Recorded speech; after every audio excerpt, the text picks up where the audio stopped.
This morning, as I was, getting up and getting dressed and whatnot, Louisa turned the TV on, and there was the Morning Joe show, which, usually makes me insane because it's like this right-wing island. And anyway, and he had the senator, the good Republican senator from Illinois, on the show.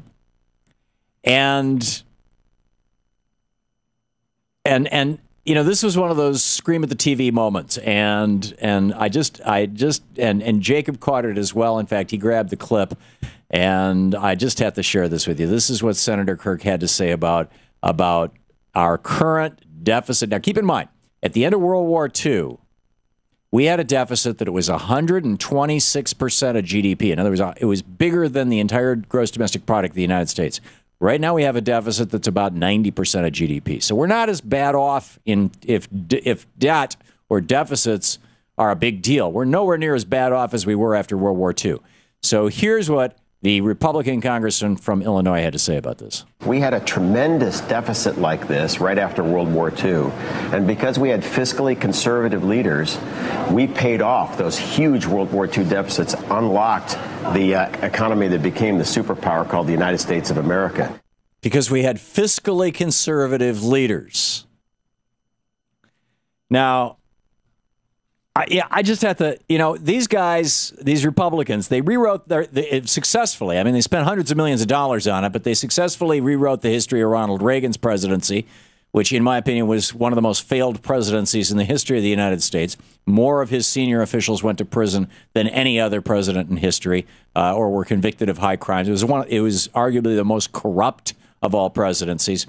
Iran-Contra, the president himself nearly went to prison. And probably if he hadn't answered, I don't remember, 160 times when he was deposed on this criminal action, he may have gone to prison if he didn't have his Alzheimer's saved him, right? But don't get me started. They've rewritten the severe recessions after Reagan cut taxes on rich people. With 12% unemployment as a consequence of that, the crash of the S&Ls as a result of Reagan deregulating the banks. I mean, I could go on and on. It was a disastrous 8 years, and it's been a disastrous 30-plus years since 1980, or 1981, January of 1981, when Ronald Reagan was sworn in. But Harry Truman, who was president after World War II, when we had this 129 or 126% of GDP debt, and Dwight Eisenhower, who followed him, a Democrat and a Republican, were not what the insane Republican senator, Mr. Kirk from Illinois, says is fiscally conservative. We did not cut our way out of that debt. We grew our way out of that debt. And we grew our way out of that debt by having protectionist trade policies with an average tariff of around 30% on goods imported into the United States, so we would manufacture things here. We grew our way out of that debt by having, at that point in time, the highest level of unionization in the history of the United States. We grew our way out of debt by having a top marginal tax rate on millionaires and billionaires. This didn't hit the average working person, but when you made over what in today's dollars would be about $3 million a year, your federal tax rate became 91%. We had corporations who were paying 30% of the total cost of government through their income taxes during that era, during the Eisenhower era. And now they're paying 6% because they're going offshore to reincorporate the Cayman Islands. And they're keeping their losses here in the United States, and they're keeping their profits overseas. Something that was illegal during the Eisenhower administration and the Truman administration. Another wondrous thing that we can thank Mr. Reagan for. We grew our way out of this when the wage differential between CEOs and workers was 30 to 1. Right now, it is on average in the United States around 600 or 700 to 1. And in some industries like the health insurance industry or the financial services industry or the oil industry, it can be 40 or 50,000 to 1.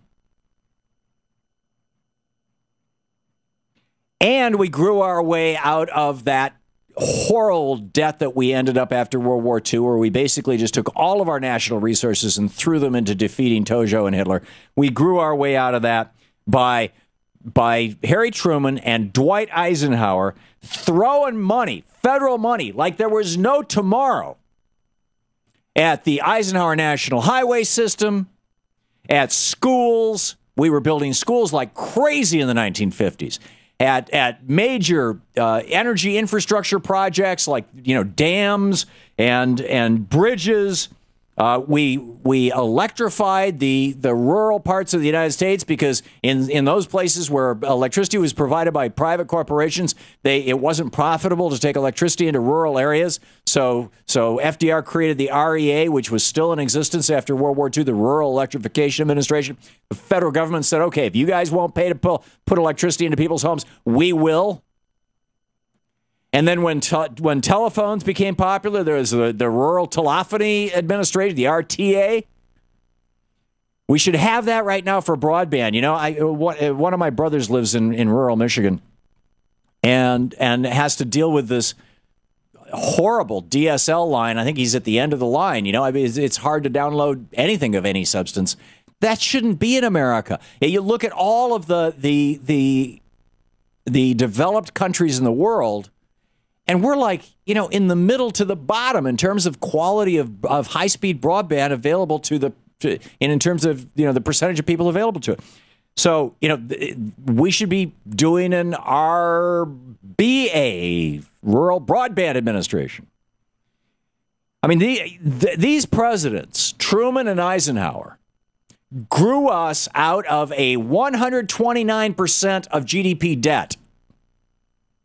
We owed more than we made in the entire economy in an entire year. In fact, in a year and about 4 months, we owed that at the end of World War II. And we didn't cut anything to get out of that debt. We grew our way out of that debt. And we did it by stimulating the economy, by spending federal dollars on dams and bridges and schools and highways and hospitals, and by having a strong labor movement so that you had a lot of workers who were suddenly making very good wages in the 1950s. And guess what happens when workers make good wages? They pay taxes. And the tax collections went up and the deficit went down. And it wasn't just the workers. As I said, anybody making over $3 million a year in today's dollars was taxed at a 91% rate. And here's what Mark Kirk had to say. Hit that, Jacob. We had a tremendous deficit like this right after World War II. And because we had fiscally conservative leaders, we paid off those huge World War II deficits, unlocked the this man economy. Is absolutely insane.